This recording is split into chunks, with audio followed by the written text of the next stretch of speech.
Hello, I bring you greetings this day as we have come to another week of discussion on the Indigenous Hands, the Indigenous Voices, which is brought to you by Save the Deaf and Endangered Languages Initiative. Today I'm going to be discussing Nigeria again, that is the sign language situation in Nigeria. But before I go on with today's discussion, I want to remind you that December 5th is the International Volunteer Day. We in Esdali, we observe the International Volunteer Day with other non-governmental organizations because we run our program chiefly through volunteering, and we attach some level of importance to this day because we value our volunteers. Every person working with me on Team Ezeli is a volunteer, and I appreciate every input everybody has been making to the progress of this important work. So I want to remind you that Team Ezeli is coming up with another all virtual program on the International Volunteer Day, and I want you to look out for our video.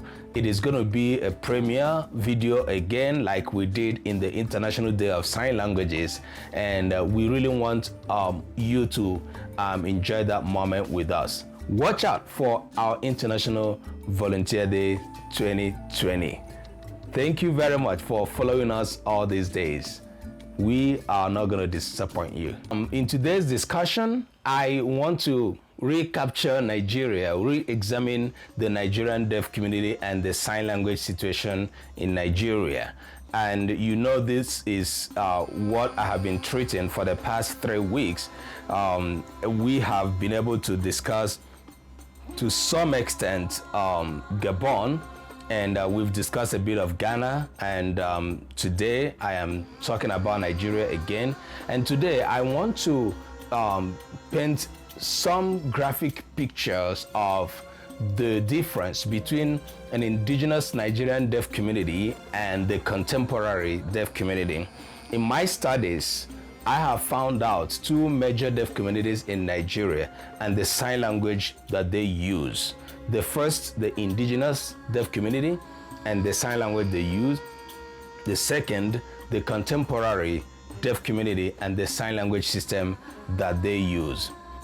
In today's discussion, I want to call your memory to the fact that what is Nigeria today was never Nigeria, was never a country, was never a nation prior to 1914, when there was the amalgamation of the Southern and the Northern Protectorate. And whatever represented the Southern, the Northern, the Protectorate, I look at them as different linguistic communities. You may have heard that Nigeria has over 500 spoken languages. Yes, that is what has been making waves in literature, even though this is arguable to some extent. You also may not have heard if there are more than one sign languages in Nigeria. Why? The thing you will hear most of the time is, oh, we use ASL. Oh, I sign ASL. Oh, I learned ASL. That is what you hear in Nigerian deaf community. And the discussion we've been making here has been throwing a whole lot of light in helping us to understand this ASL ephysi that is, going on in Nigerian deaf community. So, and we are doing this discussion to enable us understand the deaf community situation and the sign language situation. So, before the amalgamation of what became Nigeria today, the then protectorate were a representation of different linguistic communities, and this was inclusive of even the deaf communities. And when they were brought together to form what is now Nigeria, those linguistic communities were brought together, and they came together, and their deaf communities also came together as one country. But the problem it created linguistically is it became a multilingual country which needed a language of communication. If you would call it lingua franca, yes. But unfortunately, the first amalgamation was done by foreigners, was done by the colonizers. And because colonization goes along with imposition of linguistic and cultural heritages over and above another country, and English became a necessary tool to seal the imposed union of Nigeria. And English graduated into becoming the language of instruction. Well, I'm not just telling a story you do not know, but I'm just flashing back what became Nigeria. Now, before then, we know that these linguistic communities were apart and they were by themselves, had their deaf people who were using their sign languages, even though they were not regarded as sign languages, possibly even at then. So the presence of English language in the school system was a necessary thing that should happen. In the mainstream school system, English became the necessary tool for instruction. Also became, outside of the school, a possible language of unification of this first union. Became a language of communication across linguistic borders, across ethnic borders. It wasn't far away from the independence of Nigeria when Andrew Foster came. It wasn't far from the Nigerian independence when the foreign-based sign language came. And you wouldn't be surprised to know that the deaf people regarded the foreign-based sign language, which was taught in school, which they learned in school, as a sign version of English. So when a deaf person would go to school and they would learn sign language, it would mean to them as part of the English that they were learning, English which was the language of instruction. So it wasn't surprising that people regarded sign language as a signed version of English. The two deaf communities in Nigeria see sign language in two different perspectives. The indigenous deaf community of Nigeria is that whose members grow up to embrace their sign language as their cultural inheritance. While the contemporary deaf community is that whose members regard sign language as a gift from abroad through deaf education. This is the way both deaf and hearing people who use sign language that is learned in school regard sign language. And that is why in our studies, we carefully chose the school sign language as the contemporary sign language, which has, different varieties.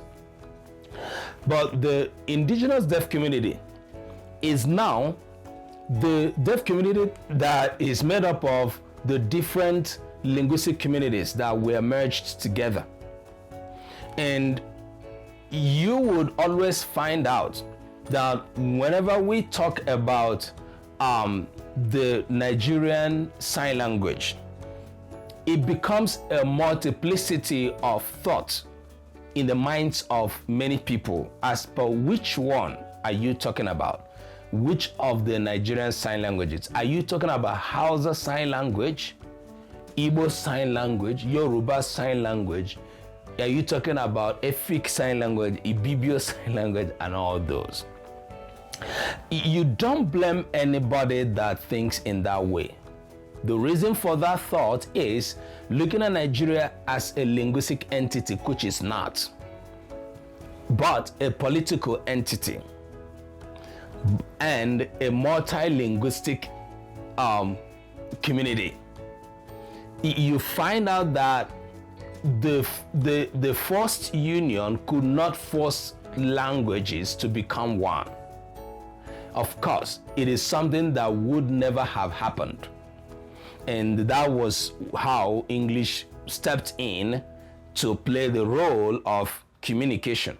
And today, some people see English as, if it wasn't English, how would we have been communicating? Of course, that is a topic for another day. If there wasn't English, whether people in Nigeria wouldn't have had communications even as Nigeria was formed. Now, these two deaf communities are different in their characteristics. They are different in the way they regard sign language and they, behave towards sign language. I want to remember that the first sign language class that I took, I was taught by a white woman who came to live in Nigeria as at that time, and I was taught ASL because it was in a church congregation setting, and we were taking the class, and because I was manning the deaf department of my church then, and I needed to be acquainted with their language. But along the line, as a linguist, I started picking interest in the language. I was learning sign language with the notion many other persons, most persons have about sign language. Oh, sign language is American Sign Language and it's a gift to people in Nigeria. Then that season passed. The second time I went back to learn sign language, I was taught by a Nigerian signer who taught us to sign everything. All the prepositions, all the functional words, and all the expletive words and everything. You sign your in, you sign your off, you sign your on, and everything. Now, we were taught to sign according to the English word order. And if you didn't sign that way, you didn't get it. And it was when I heard that this sign language is a mystery. This sign language, you have to know English to know it. My teacher was a teacher in the deaf school, and he taught deaf people, deaf students. Now, a typical deaf child who learned sign language from him in the school he taught, who never had contact with sign language before, would grow up believing that sign language is sign version of English. My teacher is not alone. He is a representation of an average teacher who teaches in a deaf school. The deaf school forms this contemporary deaf community we are talking about. The language attitude that we have discussed here, which we are looking at between deaf persons found in the indigenous communities that we have studied and those found in this contemporary deaf community, it is something that will never meet. It is a parallel behavior. And that is why when we talk about the preservation of indigenous sign languages, to so many sign language users, deaf and hearing, it is something that they easily do not wrap their heads around. Now, but we are grateful for the work we've been doing here all these years, bringing up all these ideologies together to make us understand the importance of discussing and developing our indigenous sign languages. So, and the reason we are very dedicated to this work is the future of that deaf child who learned sign language with every wrong information about sign language. And so that is why today, some deaf persons prefer to be signed to in some way as opposed to the others. And there seems to be some different understanding of how to sign and how to communicate in sign language amongst different deaf people that found themselves in different deaf communities. So in Indigenous, hence the Indigenous voices, the Indigenous sign language is what we are focused upon to be able to create language access for the deaf child born in Nigeria. Look at this deaf community, Indigenous. Look at this, contemporary. That is what makes the difference on what kind of deaf person our community raises in terms of everything, cognitive development, in terms of linguistic skills, and all whatnot you can think about. So in discussing Nigeria again today, I have been able to bring the difference between the two deaf communities that we have in Nigeria, the Indigenous and the contemporary. What made up the Indigenous? The Indigenous Sign Language, which was prior to the amalgamation of Nigeria, and the contemporary, which is looked upon as the signed version of English.